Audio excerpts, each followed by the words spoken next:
मनसा त्यांनी केली आहे, त्यांची तशी तयारी आहे काय? आमच्या एकच म्हणणं आहे की हे सगळं युद्धजनक परिस्थिती आहे. आपल्याकडे मिलिटरीची सगळी यंत्रणा आहे, त्यांच्या माध्यमातून ऑक्सिजनचा साठा जिथे गरज असेल तिकडे आपण पोहोचवण्याचं काम करू शकताय. नुसतं महाराष्ट्रासाठी आम्ही बोलत नाही. गुजरातमध्ये तीच परिस्थिती, मध्य प्रदेशमध्ये ती परिस्थिती, केरळमध्ये तीच परिस्थिती, उत्तर प्रदेशमध्ये तीच परिस्थिती.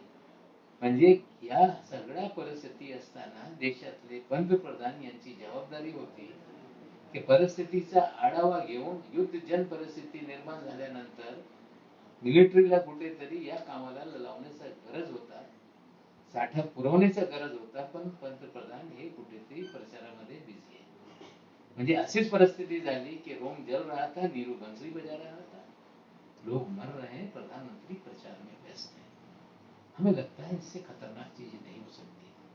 बड़ी पीड़ा के साथ कहना पड़ता है की आपने सर्टिफिकेट वितरित करताय की तुम्ही औषध घेतलं, लस घेतला, आमच्या फोटोच्या सर्टिफिकेट घ्या। आम्ही अत्यंत दुःखाने सांगतो की आता एक नवीन फतवा काढा।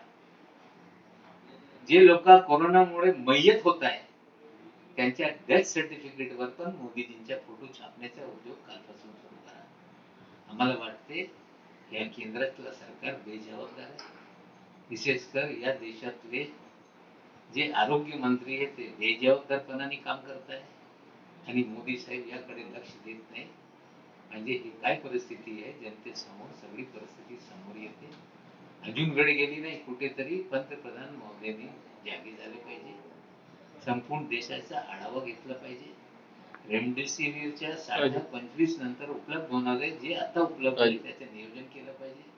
त्याचबरोबर गॅसच्या बाबतीत नियोजन केलं पाहिजे। जर केलं नाही तर आणखी लोक बळी पडतील आणि याची पूर्ण जबाबदारी हा मोदी साहेबांची राहील, असं आमचं म्हणणं है। देश में कोरोना के मामले 2 लाख से अधिक हर दिन आ रहे हैं। महाराष्ट्र में भी 60-62 हजार का आंकड़ा है। महाराष्ट्र में और देश में ऑक्सीजन की किल्लत है, साथ ही साथ रेमडेसिविर की दवाओं की भी किल्लत हो गई है। हम लोगों की मांग पर केंद्र सरकार ने जो इस दवा के निर्यात वाले जो यूनिट थे उनको निर्यात पे पाबंदी लगाने का काम किया।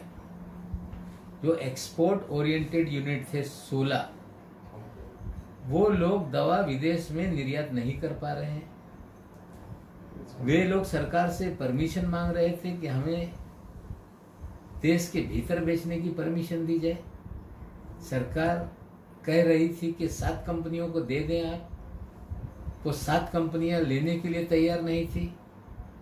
और महाराष्ट्र सरकार की जानकारी मिलने के बाद महाराष्ट्र सरकार ने कहा कि सरकार सीधे आपसे लेना चाहती है। जैसे ही ये जानकारी उन लोगों ने केंद्र की सरकार को दिया, केंद्र की सरकार ने कहा कि आप महाराष्ट्र सरकार को सीधे देंगे तो आप पे कार्रवाई होगी। हमें लगता है ये रवैया घातक है। देश में लोग दवा बिना मर रहे हैं, 20 लाख इंजेक्शन एक्सपोर्ट नहीं हो सकते, कोई पॉलिसी सरकार नहीं बना पा रही है। महाराष्ट्र सरकार खरीदना चाहती है तो बेचने वालों को रोका जा रहा है। हमें लगता है ये कौन सा रवैया केंद्र की सरकार अपना रही है? क्या ये भेदभाव का रवैया है? क्या महाराष्ट्र में रहने वाले भारत में है कि नहीं, ये केंद्र की सरकार को बताना पड़ेगा। अगर केंद्र सरकार ने इसी तरह का दूजा भाव का रवैया अपनाया तो हमें लगता है कि महाराष्ट्र की और देश की जनता देख रही है। हमारे पास और कोई दूसरा चारा नहीं। हमने हमारे जो फूड एंड ड्रग एडमिनिस्ट्रेशन के मंत्री हैं उनसे चर्चा की है, उन्हें कहा है कि कहाँ कहाँ ये स्टॉक है जानकारी लीजिए और सारा मामला सीज करके लोगों में तकसीम कीजिए।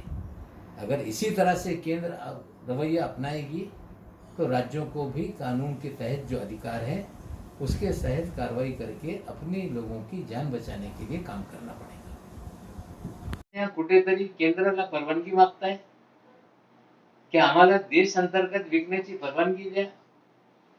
केंद्र सरकार यांना सांगते की तुम्ही जे 7 कंपन्या भारतामध्ये निर्मिती करून विकताय त्यांना हे देऊन टाका। महाराष्ट्र सरकारने या कंपन्यांशी संपर्क साधल्यानंतर की आम्हाला हे औषध पाहिजे, आम्हाला तुम्ही द्या. ही माहिती मिळाल्यानंतर केंद्राने सांगितलं की महाराष्ट्राला द्यायचं नाही. औषधं दिली तर तुमच्यावर कारवाई करू. ही काय परिस्थिती या देशामध्ये केंद्राने निर्माण केली. आम्ही त्यांना सांगू इच्छितो की तात्काळ आपण लोकांचा जीव वाचवण्यासाठी हे जे औषध आहे त्यांना विकण्याची परवानगी द्या, आम्हाला विकण्याची परवानगी द्या. जर तुम्ही दिलं नाही तर आमच्याकडे दुसरा कुठलाही उपाय नाही. आम्ही हे सगळी औषधं जे महाराष्ट्राच्या जमिनीवर आहे निश्चित रूपाने एफडीएच्या मंत्र्यांच्या माध्यमातून तो खाता सीज करेल आणि जनतेला वाटप करण्याचं काम करेल. याशिवाय आमच्याकडे दुसरा पर्याय नाही. तशीच परिस्थिती या देशामध्ये ऑक्सिजनच्या बाबतीत आहे. महाराष्ट्रामध्ये आम्हाला कुठेतरी 1400 किलो लिटरच्या गरजा असताना एकंदरीत 1250 केएल महाराष्ट्रामध्ये उत्पादन क्षमता आहे. खाजगी जे स्टील कंपनी आहे त्यांनी सहकार करण्याची भूमिका घेतली. ते कुठेतरी ऑक्सिजन पुरवठा आम्हाला करताय. जे कमी स्टॉक आहे ते कुठेतरी केंद्राची जबाबदारी आहे की सर्व देशातल्या स्टील प्लांटची उत्पादन क्षमता कमी केली पाहिजे. तिकडचा जो ऑक्सिजनचा साठा आहे या कामासाठी वापरला पाहिजे. आम्हाला भिलाईला टॅग केल्यानंतर की भिलाईमधून तुम्ही उचलू शकताय, पण आम्हाला माहिती आहे की त्या भिलाई प्लांटला पण सांगताय की महाराष्ट्राला द्यायचं नाही.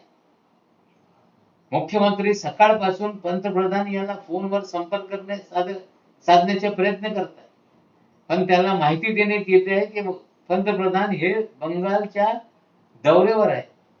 म्हणजे देशामध्ये ठिकठिकाणी स्मशानभूमीमध्ये रांगा लागलेल्या आहेत. ऑक्सिजन नाही, त्यामुळे कुठेतरी प्रत्येक हॉस्पिटलवाल्याला धावपळ करावं लागत आहे. काल मुंबई महानगरपालिकेचे काही हॉस्पिटलमध्ये पुरवठा कमी झाल्यानंतर रात्रभर हे सगळ्या जे पेशंट होते त्यांना शिफ्ट करावा लागला. काय परिस्थिती या देशामध्ये केंद्राने निर्माण केली. म्हणजे विरोधात